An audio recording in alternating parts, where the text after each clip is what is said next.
Bapak, Ibu, dan saudara-saudariku yang terkasih dalam Tuhan kita Yesus Kristus, salam sejahtera untuk kita semua. Berkat Allah yang Maha Kuasa senantiasa menyertai kita. Hari Minggu tanggal 31 Oktober tahun 2021 adalah hari Minggu biasa ke-31. Marilah kita mendengarkan dan merenungkan bacaan-bacaan kitab suci. Bacaan pertama dari kitab Ulangan pasal 6 ayat 2-6.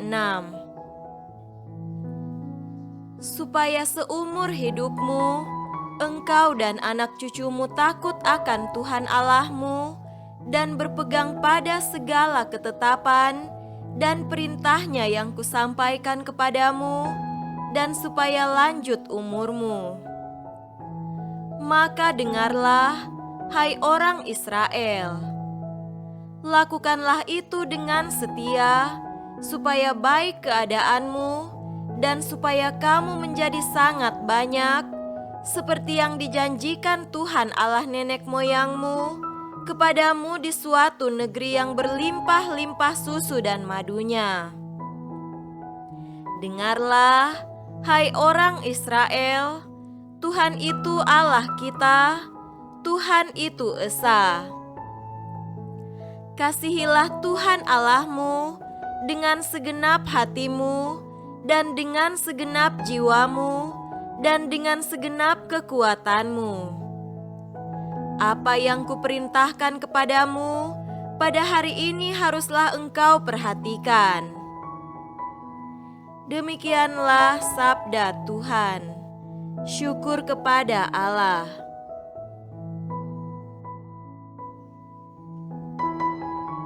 Bacaan kedua dari surat kepada orang Ibrani pasal 7 ayat 23-28.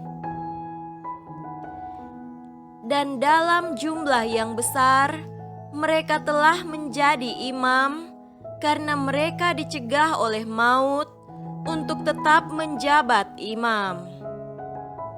Tetapi karena ia tetap selama-lamanya, imamatnya tidak dapat beralih kepada orang lain. Karena itu ia sanggup juga menyelamatkan dengan sempurna semua orang yang oleh Dia datang kepada Allah.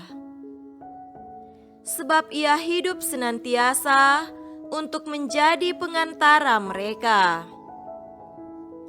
Sebab imam besar yang demikianlah yang kita perlukan, yaitu yang saleh, tanpa salah, tanpa noda, yang terpisah dari orang-orang berdosa, dan lebih tinggi daripada tingkat-tingkat sorga, yang tidak seperti imam-imam besar lain, yang setiap hari harus mempersembahkan korban untuk dosanya sendiri, dan sesudah itu barulah untuk dosa umatnya, sebab hal itu telah dilakukannya satu kali untuk selama-lamanya, ketika ia mempersembahkan dirinya sendiri sebagai korban.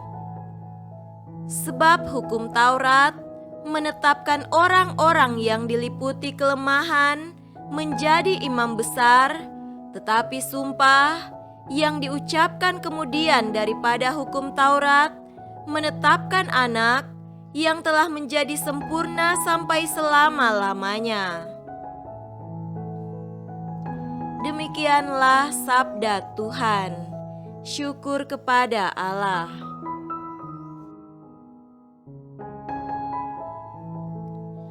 Tuhan beserta kita, sekarang dan selama-lamanya. Inilah Injil Yesus Kristus menurut Markus. Dimuliakanlah Tuhan.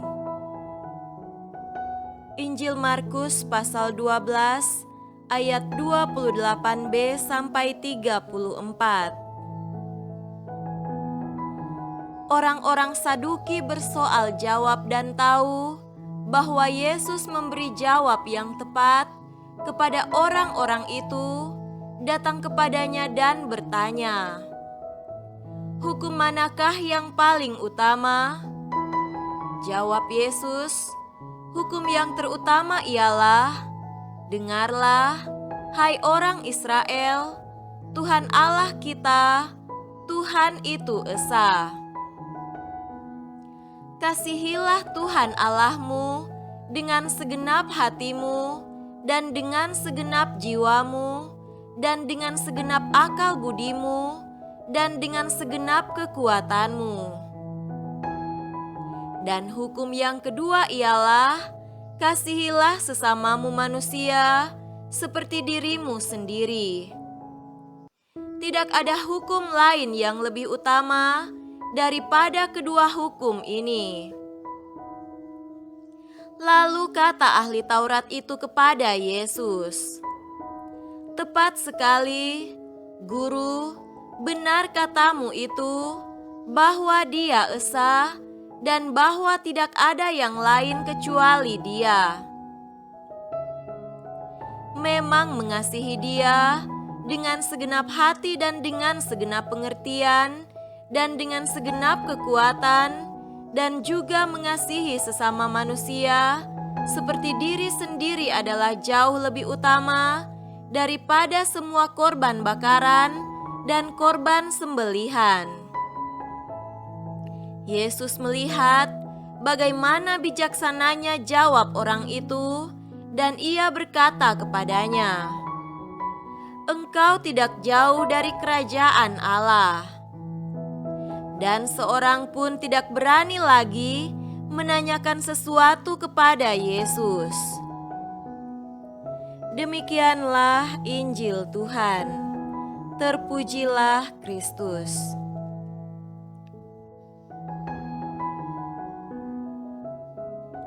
Saudara-saudariku yang terkasih dalam Tuhan kita Yesus Kristus, tema renungan kita pada hari ini adalah mengasihi secara mendalam.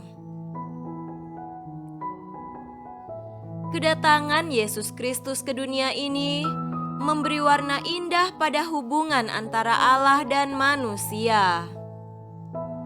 Sejak kedatangan Kristus, dikatakan karena begitu besar kasih Allah akan dunia ini, sehingga Ia telah mengaruniakan anaknya yang tunggal, supaya setiap orang yang percaya kepadanya tidak binasa, melainkan beroleh hidup yang kekal. Sejak saat itu, hubungan antara Tuhan dan manusia adalah hubungan kasih dan bukanlah hubungan ketakutan soal melaksanakan hukum atau tidak. Kitab Ulangan berbicara tentang mengasihi Allah dengan segenap jiwa, hati, kekuatan, ditambah dengan segenap akal budi, dilengkapi dengan mengasihi sesama dengan segenap hati. Saudara-saudariku yang terkasih, bacaan Injil pada hari ini mengajarkan kepada kita bahwa kepenuhan persekutuan kita dengan Tuhan dapat dicapai melalui dua hukum utama. Pertama, kita harus mengasihi Tuhan Allah kita dengan segenap hati kita, dan dengan segenap jiwa kita, dan dengan segenap akal budi kita, dan dengan segenap kekuatan kita. Kemudian, kita harus mengasihi sesama kita seperti diri kita sendiri. Ini adalah dua perintah yang merangkum semua perintah Allah lainnya, dan tidak ada perintah lain yang lebih besar darinya. Perintah-perintah ini lebih penting daripada persembahan atau pengorbanan apapun. Jika seseorang tidak memiliki cinta, dia tidak memiliki apa-apa yang berarti dalam dirinya. Jika seseorang rajin dan setia dalam doa, tetapi tidak menunjukkan cinta kepada sesamanya, dia tidak memiliki cinta sejati dalam dirinya, dan Tuhan juga tidak tinggal di dalam dia. Karena Allah adalah kasih, dan barang siapa tinggal di dalam kasih, ia tinggal di dalam Allah. Jika kita mematuhi dua perintah kasih, persekutuan kita sehari-hari dengan Allah disempurnakan melalui Kristus, dengan Kristus dan di dalam Kristus. Jika kita menaati dua perintah kasih, kita tidak jauh dari kerajaan Allah. Pada bacaan pertama hari ini, kita memiliki penyajian kasih Tuhan dalam bentuk 10 perintah Allah. Orang-orang terpilih diundang untuk mencintai Tuhan dengan sepenuh hati. Mereka pada gilirannya akan menerima banyak berkat dari Tuhan. Dalam bacaan yang kedua, kita diberitahu bagaimana Kristus menyelamatkan kita semua dengan mempersembahkan dirinya. Itu adalah tanda kasih yang tertinggi bagi manusia. Sebagai imam besar, dia mempersembahkan dirinya sekali dan untuk selamanya demi kita. Pesan sabda Tuhan pada hari ini kepada setiap orang Kristen adalah bahwa dasar yang kokoh dari agama Kristen kita adalah kasih akan Tuhan dan kasih akan sesama. Yesus sendiri mengatakan bahwa tidak ada perintah lain yang lebih besar dari ini. Semua perintah lainnya adalah perluasan dari kedua perintah ini dan penjelasan tentang cara bagaimana kita harus menerapkan perintah-perintah ini ke dalam praktek hidup sehari-hari. Sabda Tuhan mengajarkan kita bahwa kita tidak boleh membahayakan kehidupan atau nama orang lain. Ini karena setiap orang adalah milik Tuhan.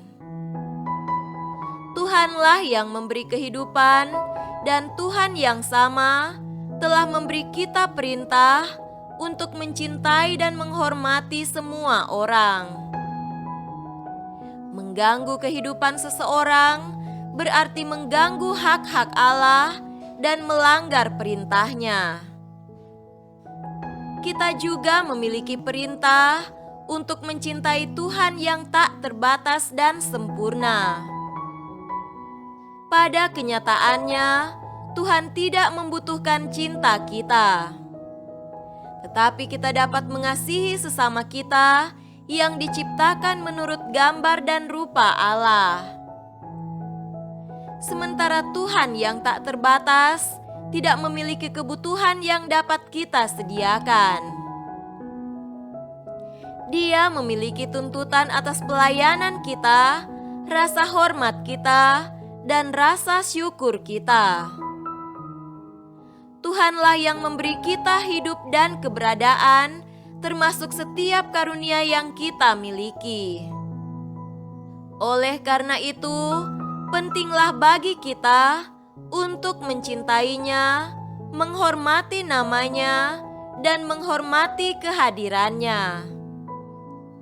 Dengan cara ini, kita sebagai pribadi manusia dapat menunjukkan kasih kita kepadanya. Saudara-saudariku terkasih, cinta melibatkan pemberian total dan pengorbanan diri. Memang benar bahwa cinta berkaitan dengan perasaan, tetapi jauh lebih mendalam dari itu, cinta sesungguhnya berkaitan dengan komitmen, tantangan, dan kerelaan memberi dan berkorban. Itu yang dilakukan Yesus di kayu salib. Ia menyerahkan nyawanya untuk kita karena cintanya begitu besar untuk kita. Yesus bersabda, "Tidak ada kasih yang lebih besar daripada kasih seorang yang memberikan nyawanya untuk sahabat-sahabatnya. Semoga demikian. Amin.